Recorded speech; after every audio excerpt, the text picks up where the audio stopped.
Salut, c'est Coach Adé, j'espère que tu vas bien et que tu es en forme aujourd'hui. Tout d'abord, je vais te souhaiter une très bonne année 2022. J'ai carrément oublié de le faire dans ma vidéo d'hier. Donc, désolé, en tout cas, j'espère que cette année 2022 t'apportera bonheur, réussite, etc. Et surtout, que tu te donneras les moyens de réussir cette année.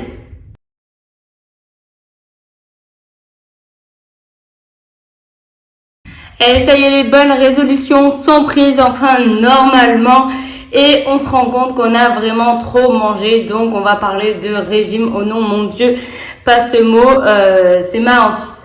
J'aimerais parler un petit peu avec toi aujourd'hui de la perte de gras. Donc, c'est vraiment à l'ordre du jour, la perte de gras. Comment perdre du gras, mais bien le perdre? Parce que on connaît tous le déficit calorique, mais faut-il encore savoir bien le faire et bien l'intégrer dans son alimentation? J'ai déjà reçu quelques messages en me disant « Ah là là, ça y est, je pars sur un rééquilibrage alimentaire, je vais me mettre en déficit calorique, j'ai lu un super article dessus, ça va être super ». Moi, je me dis, bah, c'est super. Alors, peut-être qu'elle est devenue une nutritionniste dans la nuit, là. Mais non, en fait, le déficit calorique, oui, c'est ce qu'il faut faire, mais il faut bien le faire. Parce que j'entends souvent, même très très souvent, les gens me dire « Ah, ça y est, alors j'ai calculé via mon application, j'ai un métabolisme de tant. » Bon, ok, je dis « Bah, c'est super. Hein. » Et il me dit de manger 1500 calories par jour. Ok. Donc, j'enlève 10%, 15% pour créer mon déficit calorique. Ok, jusque-là, tout va bien. Et du coup, quand elle m'envoie ses assiettes, donc elle doit manger 1003 à peu près calories, je continue à voir des choses qu'elle mangeait avant. C'est-à-dire comme par exemple des nuggets industriels, de la chèvre, enfin des choses normalement qui ne rentrent pas forcément dans ton rééquilibrage. Attention, encore une fois, ça dépend de tout rééquilibrage alimentaire. Mais on va dire des choses qu'elle continue de manger comme avant. Je dis, comment tu as calculé ton truc, quoi? Comment tu as fait ton propre déficit calorique? Parce qu'on sait vraiment que c'est ce qu'il faut faire. Elle me dit, t'inquiète, pas de panique, j'ai tout rentré, je sais ce qu'il faut faire. Je continue à manger exactement comme avant, mais j'ai diminué mes portions. Ok. Comment te dire que c'est absolument tout ce qu'il faut pas faire. Je t'expliquais dans cette vidéo pourquoi, comment pallier à ça et surtout arrêter avec les mauvaises habitudes alimentaires. Se mettre en déficit calorique avec des mauvaises habitudes alimentaires, c'est comme faire un régime strict, on n'y arrive jamais. Une fois que tu as calculé ton déficit calorique avec X ou Y, calculette ou application ou quoi que ce soit d'autre, tu as ton chiffre et en fait, il faut que tu prennes ce chiffre et que tu manges sain et équilibré. Pas que tu continues à manger tes nuggets de poulet à longueur de journée complètement industriels et les intégrer dans ta diète parce que ça rentre dans tes chiffres.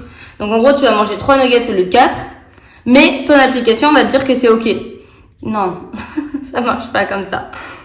Parce qu'au final, tu continues de mal manger, de même très mal manger, tu n'as pas d'habitude saine et équilibrée, mais par contre, tu es en déficit. Donc qu'est-ce qui va se passer? Tu vas avoir faim, tu vas grignoter encore plus, et au final, tu vas te dire « Oh là, c'est trop dur, je comprends rien, c'est pas fait pour moi. » Parce que juste, ton application, c'est pas une calculette, c'est pas fait pour ça. Il y a des gens qui existent, qui sont faits pour ça, qui vont t'aider à perdre du gras. Et c'est ce qui est important, c'est de comprendre pourquoi. Parce que se mettre en déficit calorique et continuer de manger ce que tu manges, ça marchera pas. Je voulais pas en parler, mais je vais en parler. Les gens qui se mettent en déficit calorique pour réussir leur rééquilibrage alimentaire, donc c'est très bien, mais qui m'enlèvent les glucides parce que le soir, les glucides, ça fait grossir. Ça m'épuise. C'est compliqué. Enfin, c'est pas si compliqué de faire un tableau et de comprendre que le glucide, c'est le moteur du corps, c'est l'énergie du corps. Donc si tu enlèves les glucides de ton corps, tu n'auras plus d'énergie, tu vas être fatigué, tu vas être aigri de toi-même, tout va t'énerver, enfin il peut se passer plein de choses et tu vas pas savoir pourquoi, tu risques d'avoir malade, des maux de tête, etc. Il faut continuer de manger des glucides, arrêter de diaboliser les glucides.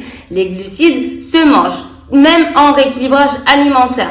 Les glucides, les protéines, les lipides, tout se mange à juste dose. Mais ne crois pas, toi, derrière ta petite caméra, que les glucides font grossir. Ce qui fait grossir, c'est les sauces industrielles, le gruyère que tu mets par-dessus, la crème que tu badigeonnes par-dessus et tous les autres additifs que tu mets encore sur tes pâtes. Mais sinon, les pâtes ne font pas grossir.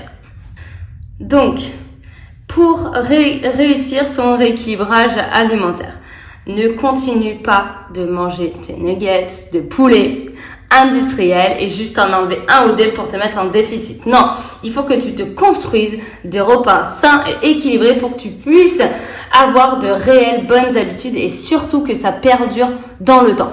Si tu sais pas faire, mais il n'y a aucun problème. Bien sûr qu'il existe des professionnels pour te faire ça. Donc, tu m'envoies un petit message, tu envoies un petit message à ta nutritionniste, à ton collègue du coin qui est diététicien, il n'y a aucun problème, il va te le faire, il va t'aider. Mais le but, c'est vraiment de perdurer dans le temps. Si tu abandonnes dès le début, mais ne commence pas, ça ne sert à rien. Tu vas dire c'est pas fait pour moi, ça ne sert strictement à rien, ce sera une perte de temps et d'énergie pour toi.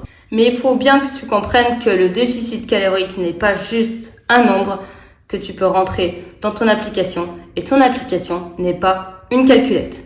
Il y a vraiment d'autres facteurs à prendre en compte comme par exemple ton âge, ton poids, ton environnement, ton nombre de grossesses, etc. Il y a plein d'autres facteurs que ton application ne prendra certainement pas en compte. J'explique tout, tu auras tous mes conseils, toutes mes astuces dans mon guide nutritionnel. Je te mets mon site internet juste en dessous, spécial perte de poids. Je t'accompagne dans cette nouvelle aventure. Je te dis à très vite dans une nouvelle vidéo.